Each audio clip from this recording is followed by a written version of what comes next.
आध्यात्मिक पथ की कहानी सुनने वाले सभी श्रोतागणों को जय श्री राधे। गणपति के वाहन मूषक की विभिन्न कथाएं। सुमेर पर्वत पर सौभारी ऋषि आश्रम बनाकर तप करते थे। उनकी पतिव्रता पत्नी मनोमयी इतनी रूपवती थी कि उनके रूप पर यश, गंधर्व आदि सभी मोहित थे। मनोमयी की पतिव्रता और सौभरी की पत्नी होने के कारण गंधर्व मनोमयी की ओर देखने का साहस नहीं कर पाते थे, लेकिन क्रौच नाम का एक दुष्ट गंधर्व से न रहा गया। क्रौच ऋषि पत्नी के हरण का अवसर देखने लगा। एक बार ऋषि लकड़ियां लाने बन गए। क्रौच को मनोमयी के हरण का यह उचित समय लगा। वह आश्रम में आया। क्रौच मनोमयी का हाथ पकड़कर खींचकर अपने साथ ले जाने लगा। ऋषि पत्नी ने उससे दया की भीख मांगने लगी। उसी समय सौभरी ऋषि आ पहुंचे। उन्होंने क्रौच को शाप दिया, तूने चोर की तरह मेरी पत्नी का हरण करना चाहा है, तू मूषक बन जा। तुझे धरती के भीतर छुप कर रहना पड़े और चोरी करके अपना पेट भरेगा। क्रौच मुनि के चरणों में गिरकर माफी मांगने लगा। कामदेव के प्रभाव से मेरी बुद्धि भ्रष्ट हो गई, इसलिए मैंने ऐसा अपराध किया। आप दयालु है, मुझे क्षमा कर दे। बार बार माफी मांगने से ऋषि पसीज गए। ऋषि ने कहा, मेरा श्राप व्यर्थ तो नहीं जा सकता, लेकिन इसमें सुधार कर देता हूँ। इस शाप के कारण तुम्हें बहुत सम्मान मिलेगा। ऋषि ने कहा, द्वापर में महर्षि पराशर के यहाँ गणपति गजमुख पुत्र रूप में प्रकट होंगे। तब तब तुम उनके वाहन बनोगे, जिससे देवगण भी तुम्हारा सम्मान करने लगेंगे। शापग्रस्त क्रौच चूहा बन गया। उसका शरीर विशालकाय था। उदंडता तो उसमें पहले से ही थी। ताकत के कारण वह रास्ते में आने वाली सारी चीजें नष्ट कर देता। एक बार वह महर्षि पराशर के आश्रम में पहुंच गया। वहां उसने आदत के अनुसार मिट्टी के सारे पात्र तोड़ दिए। आश्रम की वाटिका उजाड़ डाली। सारे वस्त्र और ग्रंथों को कुतर दिया। भगवान गणेश भी उसी आश्रम में थे। महर्षि पराशर ने चूहे की करतूत गणेश जी को बताई। भगवान गणेश ने उस दुष्ट मूषक को सबक सिखाने की सोची। उन्होंने मूषक को पकड़ने के लिए अपना पास फेंका। पास मूषक का पीछा करता हुआ पाताल लोक तक पहुंचा। पास मूषक के गले में अटक गया और मूषक बेहोश हो गया। पास में घसीटता हुआ मूषक गणेश जी के सम्मुख उपस्थित हुआ। जैसे ही होश आया, उसने बिना पल गवाए गणेश जी की आराधना शुरू कर दी और अपने प्राणों की भीख मांगने लगा। गणेश जी मूषक की आराधना से प्रसन्न हो गए। उन्होंने कहा, तुमने लोगों को बहुत कष्ट दिए हैं। मैंने दुष्टों के नाश व साधुओं के कल्याण के लिए ही अवतार लिया है। तुम शरणागत हो, इसलिए क्षमा करता हूँ। मैं तुमसे प्रसन्न हूँ, कोई वरदान मांग लो। क्रौच आदत से मजबूर था। गणेश जी से प्राणदान मिलते ही फिर से उसमें अहंकार जाग गया। वह गणेश जी से बोला, मुझे आपसे कुछ नहीं चाहिए, लेकिन यदि आप मुझसे कोई इच्छा रखते हो तो कहें, मैं आपकी इच्छा पूरी कर दूंगा। मूषक की गर्व भरी वाणी सुनकर गणेश जी मुस्कुराए और कहा, यदि तुम्हारा वचन सत्य है तो तुम मेरा वाहन बन जाओ। मूषक ने बिना देरी किए तथास्तु कह दिया। गणेश जी उस पर सवार हुए।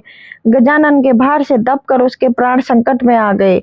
उसने गणेश जी से अपना भार कम करने योग्य बनाने की विनती की। इस तरह मूषक का गर्व चूर कर गणेश जी ने उसे अपना वाहन बना लिया।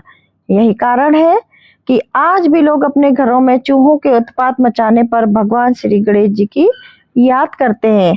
इसी में हमारी द्वितीय कथा आती है। बहुत समय पहले की बात है। एक बहुत ही भयंकर असुरों का राजा था गजमुख। वह बहुत ही शक्तिशाली बनना और धन चाहता था। वह साथ ही सभी देवी देवताओं को अपने वश में करना चाहता था, इसलिए हमेशा भगवान शिव से वरदान के लिए तपस्या करता था।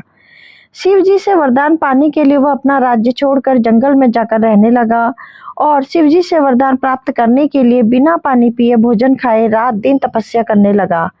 कुछ साल बीत गए। शिव जी उसके अपार तप को देखकर प्रभावित हो गए और शिव जी उसके सामने प्रकट हुए। शिव जी ने खुश होकर उसे दैविक शक्तियां प्रदान किया, जिससे वह बहुत शक्तिशाली बन गया। सबसे बड़ी ताकत तो शिव जी में उसे प्रदान किया वह यह था कि उसे किसी भी शस्त्र से नहीं मारा जा सकता।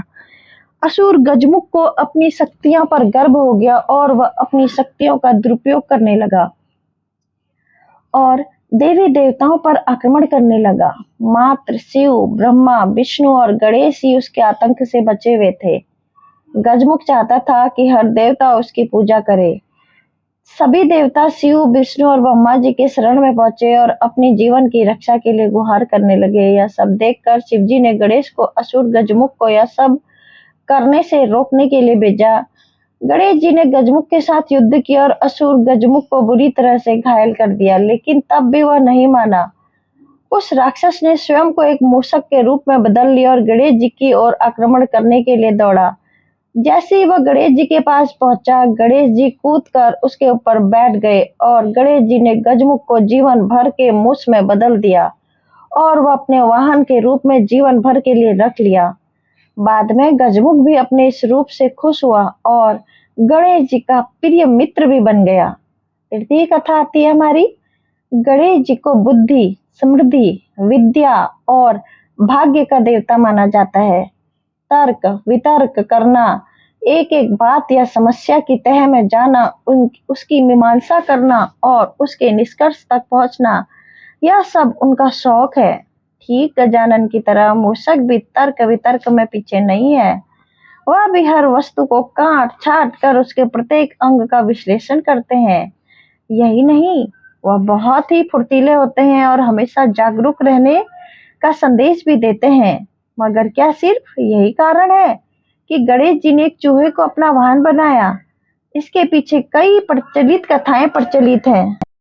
उनमें से एक रोचक कथा इस प्रकार है। एक बार देवराज इंद्र अपनी सभा में सभी देवगणों के साथ किसी गंभीर विषय पर चर्चा कर रहे थे। उसी सभा में गंधर्व और अप्सराएं मौजूद थी। सारे देवगण इंद्र की बात को बड़े से ध्यान से सुन रहे थे। वह अपना अपना मत भी रख रहे थे, लेकिन सभा में एक क्रोच नाम का गंधर्व था जो देवताओं की देवराज की बात न सुनकर अप्सराओं के साथ हंसी ठिठोली कर रहा था। कुछ समय तक देवराज इंद्र ने उसकी हरकतों को नजरअंदाज किया और इस इशारे को समझाया, किंतु क्रोच पर इसका कुछ भी असर नहीं हुआ, क्योंकि उस समय वह उन्माद में डूबा हुआ था। उसकी इस हरकत से देवराज क्रोधित हो उठे और श्राप दिया कि वह एक मूषक बन जाए। देवराज के श्राप से वह तुरंत ही गंधर्व से मूषक बन गया और पूरे इंद्र लोक में इधर उधर भागने लगा। उसके उत्पात से परेशान होकर इंद्र ने उसे देवलोक के बाहर फेंक देने का आदेश दिया, जिसके पश्चात द्वारपालों ने क्रोच को स्वर्ग लोक से बाहर फेंक दिया। स्वर्ग लोक से क्रोच सीधा ऋषि पराशर के आश्रम में जा गिरा। वहां उसने क्रोध में आकर सारे पात्रों को छिन्न भिन्न कर दिया और सारा भोजन चट कर दिया। यही नहीं, उसने ऋषियों के वस्त्र और उनकी धार्मिक पुस्तकें भी कुतर डाली। मूषक के उद्यम से परेशान ऋषि पराशर ने किया था श्री गणेश जी का आह्वान। मूषक के उत्पात से श्री पराशर के आश्रम में चारों तरफ हाहाकार मच गया। तब उन्होंने परेशान होकर श्री गणेश जी का आह्वान किया और उसके आतंक से बचने का आग्रह किया। तब गणेश जी ने अपने पास को फौरन आदेश दिया कि वह मूषक को पकड़ कर लाए। जब पास मूषक को पाताल लोक से ढूंढकर श्री गणेश जी के पास लाया तो भगवान के सम्मुख आते ही मूषक भय से कांपने लगा। उसकी यह दिशा देखकर गणेश जी को हंसी आ गई और जिसके पश्चात मूषक भी सामान्य हो गया और गजानन से कहने लगा कि आप जो चाहे मुझसे मांग लें। ऐसा सुनते ही भगवान ने उसे अपना वाहन बनने को कहा और उसके ऊपर विराजमान हो गए। चूंकि गणेश जी का शरीर काफी भारी था, इसलिए वह उनका भार उठाने में सक्षम नहीं था। इसलिए उसने भगवान से प्रार्थना की कि वह इतनी शक्ति प्रदान करें कि वो उनका भार उठा सके। तब गणेश जी ने तथास्तु कहा और इस प्रकार मूषक उनका वाहन बना। ओम श्री गणेशाय नमः।